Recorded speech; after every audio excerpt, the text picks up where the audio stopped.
ये बीजेपी सरकार के आने के बाद ऐसा हुआ। बहुत। पहले तो मैं श्रीलंका की लड़ाई में भी रहा। आप यकीन नहीं मानेंगे, मेरा एक अफसर एक जेसीओ 39 जवान खत्म हुए श्रीलंका में। 39 कम नहीं होते। मोदी जी की सुनो, वो तुम्हारी सुनेंगे, तुम एक वोट दोगे, वो राम राज्य देंगे। देखिए पाँव कांप रहे हैं, लेकिन मोदी जी को वोट देने के लिए और वोट का आह्वान खुले तौर पर कर रहे हैं। तौर पर करूंगा और करता रहूंगा जब तक कि मैं आखिरी आदमी जब तक बूथ पर न पहुंचे। मैं एक गाड़ी लेकर के और घर घर चक्कर मारूंगा। 71 की लड़ाई। हाँ, 71 की लड़ाई, जिसमें 1 लाख मतलब 93,000 कैदियों को, पाकिस्तानी कैदियों को कैद करके लाए थे हम। हाँ, उसमें मैं जैसे पहले क्या परमिशन लेनी पड़ती थी युद्ध लड़ने के लिए, वार करने के लिए? था ऐसा, इसमें कोई दो राय नहीं। हाँ, क्योंकि हाई फॉर्मेशन से आदेश मिले तब वो तो ये अच्छा हो गया अभी तो। हाँ, कि बस जिसने जो देखा ठोक उसको, कोई परमिशन की जरूरत नहीं। मेरे सामने आ गया तो मारना है उसको बस।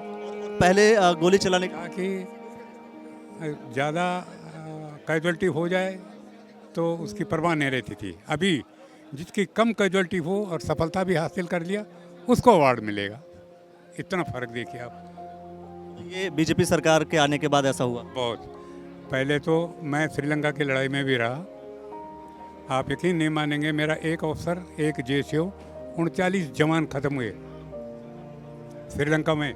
39 कम नहीं होते। वो सिर्फ सही समय पर निर्णय न लेने की वजह से। और बात, वो जब 4-4, 5-5 एक ही दिन शहीद होते थे तो उनको एक ही चिता में उनका दाह संस्कार होता था। कोई घर नहीं। अभी देखो घर आता है उसका, वो भी सम्मान के साथ। उसके माँ बाप, उसके परिवार के साथ, उसके अंतिम विदाई परिवार के सामने होती। इससे बढ़कर कुछ नहीं। बिल्कुल सही बात है।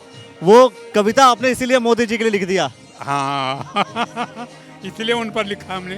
तो आप सुनाइए जरा एक बार।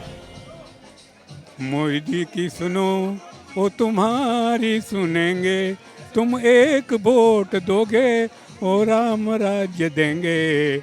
मोदी जी की सुनो, 70 साल से दुखी थी जनता, सुनने वाला कोई नहीं। घूसखोरी, भ्रष्टाचारी और परिवारवाद का ठिकाना नहीं। सबने बारी बारी से लूटा इस देश को, सोने की चिड़िया को बेच दिया परदेश को। अब तो समझ जाओ मेरे सनातनी भाइयों, मोदी जी की सुनो। मोदी जी के कार्यकाल में धारा 370 का दमन हुआ। 500 साल से टेंट में रहकर प्रभु राम को घर नसीब हुआ। मोदी जी के कार्यकाल में धारा 370 का दमन हुआ। 500 साल से टेंट में रहकर प्रभु राम का घर नसीब हुआ। बॉर्डर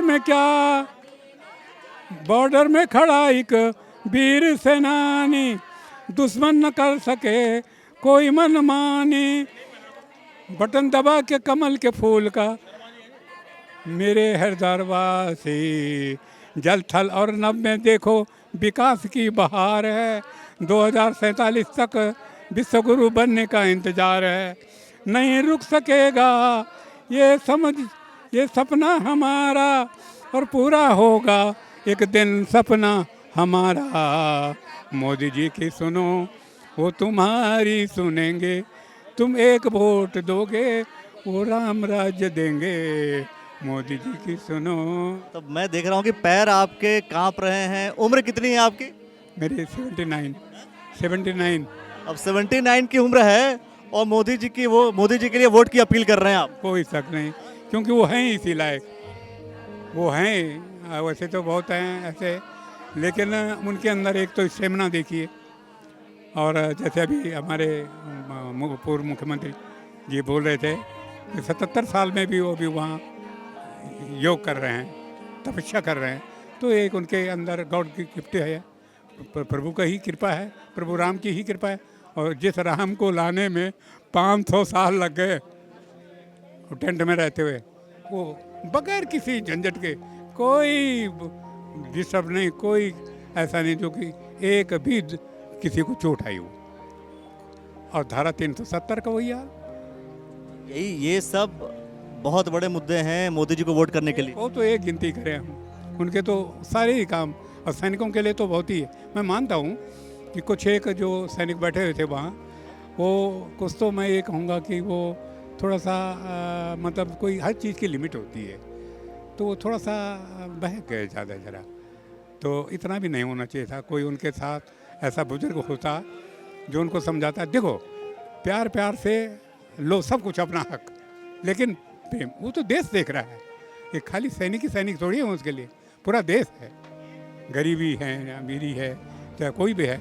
अभी हमारे पास अम्युनिशन कम था पहले, अभी आप भी सुन रहे होंगे रोजाना ही फाइटर नए नए फाइटर खुद बन रहे हैं। अब तो हमारा निर्यात होता है सामान, पहले आयाती होता था, अब निर्यात भी होता है।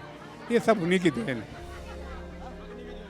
अच्छा, अग्निवीर योजना को लेकर के तो बिल्कुल ठीक है वो, ठीक है। बिल्कुल इसलिए ठीक है क्योंकि हर जगह तो कई देशों में मैंने देखा कि वहाँ कंपलसरी है कि 4 साल नौकरी करना, 5 साल नौकरी करके तब रिटायर होंगे। यहाँ वो रहेगा, उन्हीं में से लिए जाएंगे। एक तो फौज स्ट्रांग होगी, फौज स्ट्रांग होगी। दूसरा, जो रिटायरमेंट हुए हैं वो भी वक्त आने पर देश की रक्षा के लिए फिट हैं। कोई जरूरत नहीं क्योंकि वो हथियार न जानता हो। इसलिए मैं तो ये समझता हूँ कि बहुत ही अच्छा हुआ वो। लेकिन कांग्रेस पार्टी तो ये कह रही है कि भाई ये तो 4 साल करेगा, 4 साल बाद युवा बेरोजगार हो जाएगा। ऐसा तो मेरे ख्याल से ये सोचना तो उनका गलत है, क्योंकि देश को अगर समृद्ध करना है तो उसके लिए कुछ ना कुछ तो करना ही पड़ेगा। 79 साल के बाबूजी, आपका नाम? मेरा नाम ऑर्डिनरी कैप्टन जीवानंद बुढ़ाकोटी, अशोक नगर। कि मतलब देखिए पाँव कांप रहे हैं, लेकिन मोदी जी को वोट देने के लिए और वोट का आह्वान खुले तौर पर कर रहे हैं। तौर पर करूंगा और करता रहूंगा जब तक कि आखिरी आदमी जब तक बूथ पर ना पहुंचे। मैं एक गाड़ी लेकर के और घर घर चक्कर मारूंगा गाड़ी में। हाँ, जाकर ले जाओ, मेरे एरिया बहुत बड़ा है हमारा। ये बहुत बड़ी बात है भाई। अक्सर लोग तो कहते हैं वोट ही देने क्यों जाएं, कहाँ जाएं, लेकिन आप तो वोट दे भी रहे हैं, वोट की अपील भी कर रहे हैं। बिल्कुल बिल्कुल। बहुत बहुत धन्यवाद आपका। मैं समझता हूँ बहुत सारी बातें हो गई।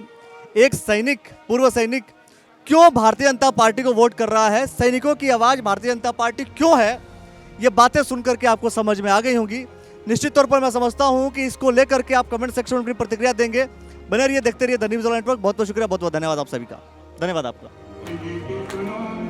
तुम्हारी सुने, तुम एक वोट दोगे, ओ राम राज्य देंगे। सुनो